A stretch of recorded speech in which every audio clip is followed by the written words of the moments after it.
From the very beginning, Todd and I were a disaster waiting to happen. We fought constantly over everything and nothing at all. I was blunt, confrontational, and never one to bite my tongue, while he was passive, indecisive, and so attached to his mother that it bordered on unnatural. Looking back, I should have known that a man who still called his mother for advice on how to iron a shirt would never be capable of standing on his own 2 feet, let alone standing beside me as a husband. And yet, despite the warning signs, despite the late-night arguments and the cold silences that stretched between us like an endless chasm, I believed in our marriage. Or maybe I just believed in my ability to fix things. I had never been the type to back down from a challenge, and Todd, in all his weak-willed, spineless glory, felt like just another battle I could win. Then one evening, he came to me looking like a man carrying the weight of a secret. His face was pale, his hands wringing together like a guilty child caught red-handed. "We're in trouble," he murmured. I arched an eyebrow. "Define trouble." Todd swallowed hard. "It's my family. The company. We're drowning in debt. My mom doesn't want anyone to know, but Lauren, if we don't come up with the money, we're going to lose everything." I stared at him for a long moment, waiting for some hint that this was an exaggeration, that he was overreacting the way he always did when faced with a minor inconvenience. But he wasn't. His entire body was tense, his fingers twitching like he wanted to reach for my hand, but didn't dare. "How much?" I finally asked, my voice flat. Todd exhaled, relieved that I hadn't immediately dismissed him. "Hundreds of thousands," he admitted. "Maybe more. But if we can get ahead of it, if we can just put in enough to stabilize things." I cut him off with a bitter laugh. "You mean if I can put in enough?" He had the decency to look ashamed. I should have walked away then. I should have let his family crumble under the weight of their own recklessness. But instead, I did something that, in hindsight, was the greatest mistake of my life. I invested everything I had. $90,000. My entire savings drained in an instant. I sold my car, pawned my jewelry, took on a second job that left me exhausted and bitter. And for what? Not out of kindness. No, this wasn't generosity. This was a test. I needed proof. Proof that Todd was loyal. Proof that he would fight for us the way I had fought for him. I wanted to believe that this would change things between us, that my sacrifice would be the thing that finally woke him up. That maybe, just maybe, he'd see what I was willing to do for him, for us, and he'd finally put me first. But Todd had never been a fighter. And as I would soon learn, loyalty had never been one of his strengths. One morning, I woke up to find his side of the bed empty. That wasn't unusual. Todd had always been an early riser. But when I walked into the living room, I found something that sent ice through my veins. His suitcase. Packed and sitting by the door. My breath caught in my throat. "What's going on?" Todd turned, his expression unreadable. "I'm leaving." For a moment, I thought I had misheard him. "What?" He sighed, running a hand through his hair. "Lauren, I can't do this anymore. I don't love you. I haven't for a long time." The words hit like a punch to the gut. I stood there, frozen, my mind refusing to process what was happening. "You're joking." "I'm not." A hollow sort of silence stretched between us. My hands curled into fists. "So that's it? You use me, take my money, and now you're just walking away?" Todd didn't even flinch. "It's not about the money," he insisted, but we both knew that was a lie. I was still reeling, still trying to find the right words, when I heard the unmistakable sound of heels clicking against the floor. And then she appeared. Sheila Wakefield. The woman who had despised me from the moment I married her son. Dressed in one of her designer suits, she strolled into the room with the same air of superiority she always carried. But this time, there was something else in her expression, something I didn't understand right away. Satisfaction. Sheila looked at me with a smirk so condescending it made my skin crawl. "We always knew this would happen," she said, shaking her head like I was some naive child who had finally learned a hard lesson. It was only a matter of time. I felt something inside me snap. For a moment, I couldn't breathe. My body burned with rage so potent it nearly made me dizzy. After everything I had done, after every sacrifice I had made, this was how they repaid me? They had played me from the very beginning like a fool. And now, they thought they could just discard me like I was nothing. I clenched my jaw so tightly it hurt. Todd grabbed his suitcase and turned toward the door. "I'll have someone send over divorce papers." That was it. That was all he had to say. He walked away without looking back, and Sheila followed, her heels clicking against the floor like a metronome counting down to something inevitable. I stood there, fists clenched, nails digging into my palms. They thought they had won. They thought they had broken me. They had no idea what I was capable of. For the first few days after Todd left, I felt nothing. No tears, no screaming, no desperate attempts to call him and beg for answers. Just a deep, hollow emptiness. I went through the motions, woke up, went to work, came home to a house that felt too big and too quiet. My mind refused to process what had happened. It was like my body was waiting for reality to sink in, but my soul was too stunned to catch up. Then, on the fourth night, I found a bank statement on the kitchen counter. It was one I had barely glanced at before, too lost in my own misery to care. But as my eyes skimmed the numbers, something inside me shifted. Todd had emptied our joint savings account. The rage hit like a wildfire. It started in my chest, spreading like an uncontrollable inferno until every nerve in my body was burning. I had given him everything, every last dollar I had, every ounce of faith I could muster. And he had taken it all, bled me dry, then tossed me aside like I was nothing. I had spent years fighting for our marriage. I had sacrificed for him, believed in him when no one else did. And now I was left with nothing but debt and humiliation. No, I refused to be the victim of their little game. If they thought they could use me, destroy me, and walk away unscathed, they were about to learn just how wrong they were. I spent the entire night combing through our finances, pulling every bank statement, every transaction record, every receipt I could find. Coffee cups piled up around me as I worked, my fingers flying over my laptop keyboard, my heartbeat hammering like war drums. What I found made my blood run cold. The money I had given Todd, my money was gone. And it hadn't been used to save the family business like he claimed. Instead, it had been funneled through a network of offshore accounts, hidden behind shell companies with meaningless names. And there was one name that kept appearing in the transactions. Bella Marshall. I stared at the screen, my vision blurring. At first, I thought it was some business contact, maybe an associate. But as I dug deeper, I found something that made my stomach turn. Dinners at five-star restaurants. Luxury hotel stays. Designer shopping sprees. Todd hadn't just stolen from me. He had used my money to fund his affair. I wanted to scream, to break something. But instead, I forced myself to breathe, to think, to focus. The rage I felt wasn't the kind that faded with time. It was the kind that sharpened into something lethal. Revenge. I didn't just want to get back at Todd. I didn't just want him to regret what he did. I wanted to ruin him. And I knew exactly where to start. Step 1. Gathering the right *P***NS. I needed information. Proof. And I knew just the person who could help. Lucas Carter. An old friend from college, Lucas had always been the guy who saw through the cracks. While I had gone into finance, he had made a name for himself exposing corporate fraud. He was sharp, ruthless, and had a moral compass that only pointed toward justice when it suited him.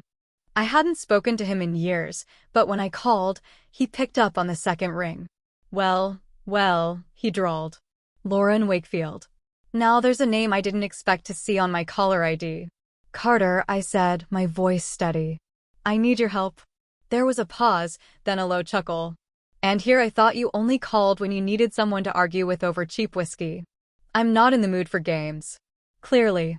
What's the job? Fraud. Money laundering. Possibly tax evasion. Lucas let out a low whistle. Damn. This about Todd. I clenched my jaw. He had always been good at reading between the lines. I want every piece of dirt you can dig up on him and his family, I said. Offshore accounts, hidden assets, anything illegal. I don't care how deep you have to go. There was a beat of silence. Then, you really want to burn them, don't you? I didn't hesitate. To the ground. Lucas let out a slow exhale. All right, he said. Send me everything you have. I'll start digging. I hung up and stared at my laptop screen, my hands trembling. I had taken the first step. There was no turning back now. Step 2. Watching them squirm. While Lucas worked his magic, I turned my attention to something else, making sure Todd and his family knew they were being hunted. I started small. Anonymous emails to Todd with *TS of his own financial records attached.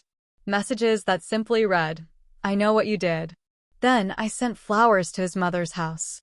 A dozen black roses with a note that said, "Enjoy your last days in high society." It wasn't much, but it was enough to plant the seeds of fear. And sure enough, it didn't take long for the panic to set in. Todd tried to call me. I let it go to voicemail. Then, his texts started coming in. "Todd, Lauren, we need to talk."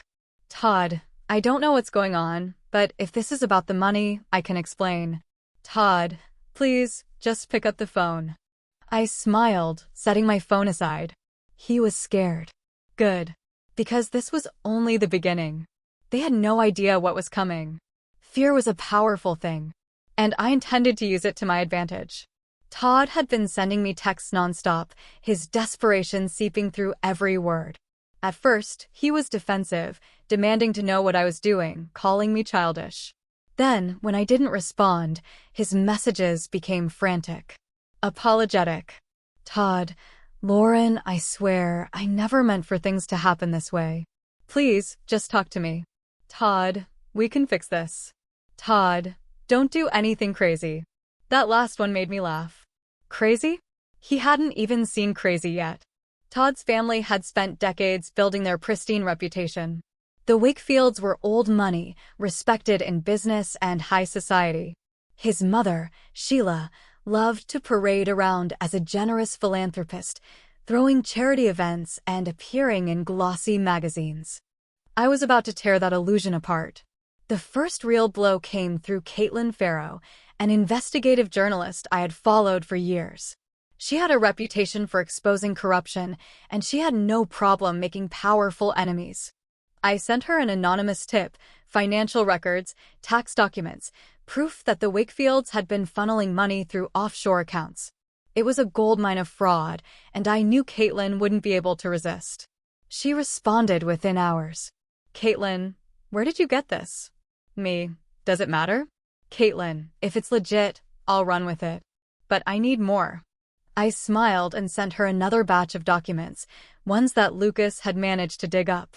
Illegal business deals. Unpaid taxes. Evidence of bribery. Caitlin took it from there. A week later, an explosive article hit the front page of her news outlet. The headline alone was enough to send shockwaves through the city. "The Wakefield Empire, a legacy of lies and fraud." The article detailed everything: the shell companies, the offshore accounts, the dirty money. Sheila was painted not as a beloved philanthropist, but as a fraud, siphoning money from her own charities. Todd and his brother Josh were implicated as well, their financial dealings dragged into the light. And just like that, the cracks began to show. For all her crimes, Sheila cared most about one thing: her image. She still hosted charity galas, pretending to be the picture of generosity. I wanted to see the look on her face when that illusion was shattered. So I made sure it happened in the most humiliating way possible. Sheila's latest event was a fundraiser for a children's hospital, packed with wealthy donors and media coverage. A perfect audience. With Lucas's help, I arranged a little surprise. At the peak of the event, just as Sheila was about to give a speech about the importance of honesty and generosity, the giant screen behind her flickered. And then, the truth appeared. Financial documents. *TS of illegal wire transfers. Proof of fraudulent tax filings. One after another, they filled the screen in front of hundreds of guests. Gasps filled the room. Someone let out a horrified whisper. Sheila turned, her face draining of color as she realized what was happening. The room plunged into chaos. Reporters snapped pictures. Donors whispered among themselves. Some began leaving, disgusted. Sheila tried to save face, but it was too late. The queen of high society had just been dethroned in front of her entire kingdom. She tried to grab the microphone, her face a mask of desperation. This is a mistake, some kind of cruel hoax. No one was buying it. A man in the front row, a well-known investor, stood up. Is this true, Sheila? His voice was laced with anger. Have you been stealing from your own charities? Murmurs of agreement rippled through the crowd. Someone else, a woman in an emerald gown, turned to the people around her. I donated $500,000 to her last fundraiser. If these documents are real, I want my money back. Sheila's panic was palpable. Her hands trembled as she tried to smile, to maintain some illusion of control, but her perfectly curated mask was slipping. Then, one of the screens switched to a live feed, news anchors reporting on the scandal as it broke. The headline at the bottom of the screen read, "Breaking news, Wakefield family fraud exposed, federal investigation imminent." The cameras flashed. The whispers turned to accusations. And Sheila, for the first time in her life, had no words. That same night, my phone rang. Todd. I let it go to voicemail. Then he called again. And again. By the fifth call, I answered, just to hear him squirm. Lauren, what the hell did you do? His voice was a mix of panic and rage. Enjoy the show? I asked, my voice calm. You think this is funny? He hissed. You just ruined my mother's reputation. Not my fault she built it on a lie. His breathing was ragged. You have no idea what you've started. I smirked. Oh, Todd, I said, my voice dripping with amusement. This was just the first strike. Silence. I could practically hear the gears turning in his head, the realization sinking in that I wasn't just lashing out, I was dismantling everything he had ever known. His voice dropped, barely above a whisper. Why are you doing this? For a moment, I almost laughed at how pathetic he sounded. You took everything from me, I said. My savings, my security, my trust. You used me. And you thought you could just walk away? Lauren. I cut him off. You wanted me to disappear. To move on quietly, like a good little scorned wife. My voice sharpened. But here's the thing, Todd. I don't lose. I hung up, savoring the silence. They were finally starting to feel the fear. Good. Because I was just getting started. Sheila's public humiliation was only the beginning. The Wakefields weren't just a family, they were an empire. And empires didn't fall overnight. They crumbled from within, piece by piece, until nothing was left but ruin. I wasn't just here to ruin them. I was here to destroy them. Todd had a brother, Josh. The forgotten Wakefield. Unlike Todd, Josh had always been the black sheep, the one who never quite lived up to his mother's expectations. He had spent years trying to carve out his own place in the family business, only to be sidelined at every turn. And now I had something that would shatter what little loyalty he had left. The Wakefields had been funneling assets away, hiding money overseas, restructuring the business in a way that left Josh with nothing. He thought he was an equal partner in the company. He wasn't. He was a liability. The second things got bad, Todd and Sheila had planned to cut him out entirely. Lucas found the proof. Bank transfers, forged signatures, contracts that were rewritten to exclude Josh. I didn't need to manipulate him, I just needed to show him the truth. A week later, the explosion happened. I wasn't there when it started, but I heard about it soon enough. Sheila's house, her pristine, picture-perfect estate, became a war zone. Josh confronted them first. He had printed every document, every transaction, and laid them out like evidence in a courtroom. He wasn't just angry, he was furious. Years of resentment boiled over in one night. You were going to cut me out? He roared. After everything? Todd, of course, tried to deny it. It's not what it looks like, Josh. You don't understand. I understand perfectly. And then, he threw the first punch. That was how bad it got. Two grown men, raised in wealth and privilege, throwing fists at each other in their mother's immaculate foyer. Furniture was smashed. A priceless vase shattered against the marble floor. Sheila screamed at them to stop, but they weren't listening. By the time the fight was broken up, Josh had called his lawyers. And the next morning, he filed a lawsuit against his own family. The Wakefields weren't just under media scrutiny now. They were tearing each other apart from the inside. Todd was panicking. I could see it in his messages, long-winded, desperate. Todd, Lauren, whatever you think you're doing, just stop. Todd, Josh is suing us. The company is in trouble. If you had any decency left, you'd back off. Todd, we can fix this, okay? Just tell me what you want. He still didn't get it. This wasn't about money. This wasn't about an apology. This was about watching them fall. A few days later, I ran into Josh. It wasn't an accident. I had been keeping tabs on him, watching from a distance. He looked like a man on the edge. Lauren. His voice was cautious when he spotted me. You were behind this, weren't you? I took a sip of my coffee and smiled. I just gave you the truth. What you did with it was your choice. Josh studied me, and for a moment, I thought he might be angry. But then, to my surprise, he laughed. Hell of a thing, finally seeing them for what they are, he admitted. Took me long enough. We sat down at a nearby bench. I hadn't planned on talking to him, but something about his tone intrigued me. I always knew Todd was an idiot, he said, running a hand through his hair. But Sheila? I spent my whole life trying to prove myself to that woman. And now?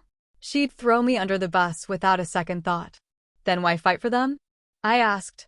Why not let them burn? He smirked. Oh, don't worry. I plan to. But I'm going to make sure I get my share first. I had to admit, I respected that. I watched as he stood, a determined glint in his eye. You're a dangerous woman, Lauren, he said. I almost feel bad for Todd. I didn't reply, because I didn't almost feel bad for Todd. I didn't feel anything at all. As Josh walked away, I knew one thing for sure. The Wakefields weren't just fighting a legal battle anymore. They were fighting each other. And that was exactly what I wanted. The Wakefield family was in chaos. The scandal had stripped away their carefully curated image, leaving behind nothing but infighting and desperation. Sheila's disgrace had turned her into a pariah in the social circles she once ruled. Todd and Josh were locked in a legal war, each trying to salvage whatever they could from the sinking ship. But I wasn't done. Reputation was one thing. Wealth was another. And I was about to take that away, too. Wakefield Industries had been struggling long before I got involved. The company's finances were a mess. Years of mismanagement, shady investments, and tax evasion had left them hanging by a thread. On paper, they looked stable. In reality, they were barely keeping their heads above water. I decided to drown them. Lucas helped me get inside the company's financial records. Not physically, I wasn't reckless enough to break in, but digitally, through the right channels. He had contacts, people who could access things they weren't supposed to. Within days, I had everything I needed. Years of fraud, false accounting, unreported earnings. Wakefield Industries wasn't just on shaky ground, it was a ticking time bomb waiting to explode. I decided to speed up the countdown. With a fake identity, I hired hackers to infiltrate their internal systems. It wasn't about stealing money or causing random chaos. I had a very specific goal. I wanted the government to notice. It didn't take long. A week later, the IRS launched an investigation. The SEC followed soon after, looking into potential securities fraud. Then the FBI stepped in, interested in the possibility of international money laundering. It was beautiful. One by one, their accounts were frozen. Investors panicked. Stocks plummeted. The board of directors, once loyal to the Wakefields, began jumping ship, looking for a way to save themselves before the whole company collapsed. Todd tried to fight it. I watched from a distance as he scrambled to do damage control, holding press conferences, making desperate phone calls, trying to spin a narrative that this was all a misunderstanding. But there was no fixing this. Wakefield Industries was drowning, and Todd was going down with it. Then, Caitlin Farrow published her second exposé. The first article had been a scandal. This one was a death sentence. It included everything: proof of fraudulent accounting, shell companies, insider trading. Emails that showed the Wakefields had been bribing officials. It was undeniable. The headline was brutal. The Fall of Wakefield Industries, a dynasty built on lies. That was the final blow. Todd's phone calls became more frequent after that. Todd, Lauren, for God's sake, talk to me. Todd, please, you don't understand what's happening. Todd, you need to stop this before it's too late. Too late? It had always been too late. Then came the moment I had been waiting for. Wakefield Industries officially declared bankruptcy. The company Todd had spent his life trying to protect, the empire Sheila had sacrificed everything for, it was over. Everything they had built, everything they had stolen was gone. And I was the one who had taken it from them. That night, as I sat alone in my apartment, staring at the news reports covering the collapse, I expected to feel relief. But instead, I just felt empty. It wasn't over yet. There was still one last thing left to do. The final confrontation. And I was going to make sure they never forgot my name. The Wakefields were finished. Their company was in ruins, their assets frozen, their reputations destroyed. But I wasn't done. I wanted to see the look on their faces when they realized it was me. Todd, Sheila, and what remained of their dwindling inner circle had retreated to the family estate for an emergency board meeting. They were scrambling, desperate to salvage what little they had left. I had no doubt they were plotting some last-ditch effort to pull themselves out of the fire. I wasn't going to let that happen. I arrived at the estate unannounced. The security guards, familiar faces from years of dinner parties and holiday gatherings, hesitated when they saw me. Mrs. Wakefield, one of them said, his voice uncertain. I almost laughed. Not for much longer. I'm here to see my husband, I said coolly. He'll want to talk to me. The guards exchanged looks, clearly unsure of what to do. But eventually, one of them relented and stepped aside. I walked into the grand house one last time, my heels clicking against the polished marble floors. The place looked different now. Not the warm, lively estate it had once pretended to be. Now it felt cold. Hollow. Like a mausoleum. Todd and the others were gathered in the study, their voices hushed, their expressions grim. When I entered, all conversation stopped. Todd went pale. Sheila's face twisted into something between shock and pure hatred. Josh, who had been sitting in the corner, smirked. He knew why I was here. Todd was the first to break the silence. What the hell are you doing here? I smiled. Slow. Cold. Oh, don't stop on my account. I stepped forward, setting a thick folder of documents on the table. I thought I'd drop by and see how you all were holding up. Sheila's eyes narrowed. You little. I held up a hand, cutting her off. Before you start throwing insults, you might want to take a look at those. Todd hesitated before reaching for the folder. His fingers shook as he flipped through the pages. I saw his expression shift from confusion to horror in real time. What is this? He whispered. Evidence, I said, leaning against the desk. Of your crimes. Of her crimes. I nodded toward Sheila. Money laundering. Embezzlement. Fraud. Enough proof to make sure you both go to prison.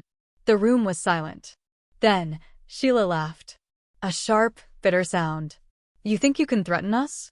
I tilted my head. Who said I was threatening? I gestured around the room. Your company is gone. Your money is gone. You have no one left to protect you. If I were you, I'd be begging for my help right now. Todd ran a hand through his hair, his panic barely contained. Lauren, let's be rational about this. I raised an eyebrow. Rational? You've made your point, he said quickly. Okay, you've ruined us. Congratulations. But this, he held up the folder, this is too far. I crossed my arms. Too far?